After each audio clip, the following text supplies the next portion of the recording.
όλους, είμαι ο Μίμης Προβίδας και καλώς ήρθατε στο Dapper. Σήμερα το βιντεάκι είναι λίγο διαφορετικό, δεν έχω συμβουλές για εσάς. Θα φορέσω κάποια συγκεκριμένα ολοκληρωμένα ντυσίματα από τα οποία μπορείτε να εμπνευστείτε ή και να τα αντιγράψετε εντελώς. Ελπίζω να σας αρέσει, τα λέμε μετά.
Αυτά λοιπόν ήταν τα look για σήμερα.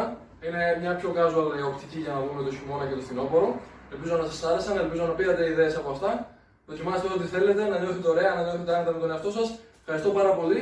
Περιμένετε την Πέμπτη που έρχεται, δηλαδή σε λίγες μέρες από τώρα. Θα δούμε πάλι ντυσίματα για το φθινόπωρο και το χειμώνα, αλλά αυτή τη φορά θα είναι σε ένα πιο κομψό, σε ένα πιο Dapper στυλ. Οπότε μείνετε συντονισμένοι, κάντε subscribe στο κανάλι, βάλτε το κουμπάκι να μην τα χάσετε. Και αν σας άρεσε το βίντεο, πατήστε like. Ευχαριστώ πάρα πολύ, γεια σας.